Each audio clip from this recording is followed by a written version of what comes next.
êtes meusien et vous êtes passionné, vous êtes jeune horloger passionné et avec un projet ambitieux, la création d'un pôle d'horlogerie. Ce sera à Bar-le-Duc, un projet qui vise à former les futurs horlogers. Alors, bonsoir Samuel, Bonsoir. Bienvenue sur notre plateau. Et pour commencer, pourriez-vous nous en dire un peu plus d'ailleurs sur ce qui vous a inspiré de créer un tel projet? Alors, depuis qu'on a eu notre premier apprenti en horlogerie, il y a 2 ans, on a remarqué, et bien avant, que la formation en horlogerie déclinait. Pourtant, depuis plus de 10 ans, on fabrique de plus en plus de montres, on les vend de plus en plus chères, elles sont de plus en plus complexes, sauf qu'on forme de moins en moins d'élèves. Et on se rend compte qu'il y a un canyon qui est en train de se creuser et malheureusement, il va falloir combler ce canyon à un moment donné. Et on le voit déjà avec certaines maisons horlogères qui sont en demande d'apprentis et d'horlogers et qui malheureusement ne trouvent pas. Vous voulez reprendre un petit peu les choses en main pour redresser un petit peu la barre, mais pourquoi finalement vous pouvez nous détailler un petit peu ce que proposera ce pôle d'horlogerie par rapport aux formations qui sont déjà existantes en France? Alors dans l'idéal, ce pôle, c'est de la formation, mais aussi un pôle entier avec un musée, une bibliothèque et une partie musée-bibliothèque et une partie, voilà, tout. Je ne peux pas vous aider pour le coup, c'est Pardon. pas ce projet. Mais en tout cas, musée-bibliothèque, vous voulez du coup créer vraiment un espace qui soit vraiment plus qu'un pôle de formation, Voilà, que ce soit vraiment partagé avec aussi justement la partie atelier partagé. L'idée, c'est vraiment de créer une dynamique où professionnels, élèves, étudiants, chercheurs puissent échanger des connaissances, des savoir-faire, des compétences et proposer des choses justement qui ne sont pas actuellement proposées peut-être dans certaines formations.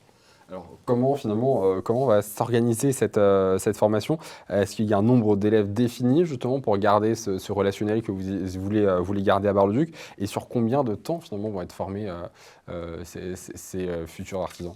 Alors, il faut savoir que chaque année, déjà, il y a près de 600 élèves qui ne sont pas pris dans les écoles existantes. Donc, nous, on ne formerait pas 600 élèves, évidemment, mais on en formerait une bonne partie, enfin une petite partie. L'idée, c'est de combler le manque d'horlogers actuels. On les formerait donc du CAP au BMA et peut-être des formations complémentaires en fonction du développement du pôle et en fonction de la demande. Voilà, à Bar-le-Duc, l'idée c'est de rester dans le local et avec des connaissances et des compétences même au-delà du pôle, d'aller voir des artisans, d'aller voir des chercheurs dans d'autres domaines et de former une grosse dynamique avec tout ça. Alors, et comment comptez-vous finalement allier cette tradition et l'innovation dans le cursus proposé aux élèves? Parce que c'est ce qu'il faut aujourd'hui finalement. Il faut garder finalement ce savoir-faire, mais également innover pour exister.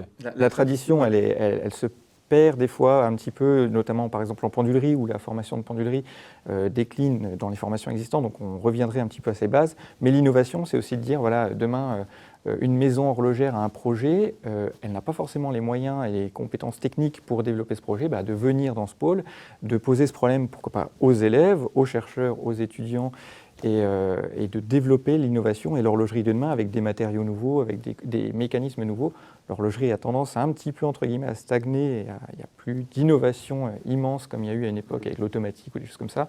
Mais l'idée, voilà, c'est de partager l'horlogerie et surtout de l'ouvrir à tout le monde, que chaque personne qui se pose des questions, qu'elle soit novice ou professionnelle dans le métier, puisse trouver des réponses dans ce pôle. C'est un secteur qui recrute, l'horlogerie?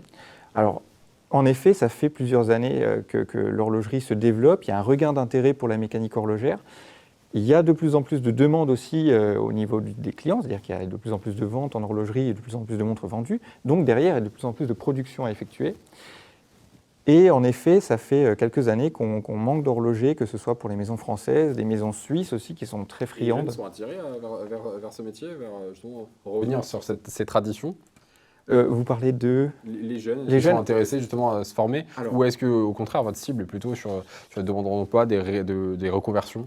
Alors on vise plutôt des jeunes qui sont post-bac, parce qu'ils ont généralement une idée bien plus solide de ce qu'ils veulent faire par la suite.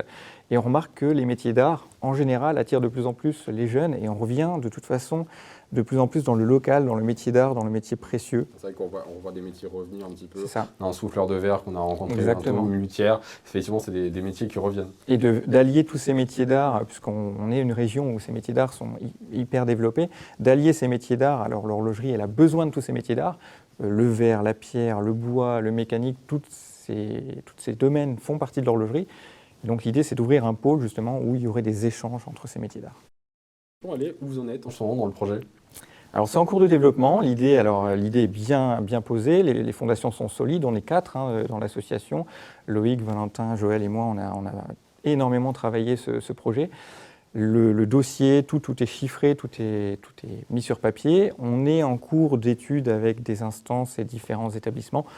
Malheureusement, je ne peux pas en dire trop aujourd'hui, mais ça se développe. On garde le suspense, c'est à suivre en tout cas pour ce projet de pôle d'horlogerie. Ce sera donc à Bar-le-Duc, à suivre donc ce projet porté par Samuel. Merci beaucoup d'avoir été avec nous sur ce plateau.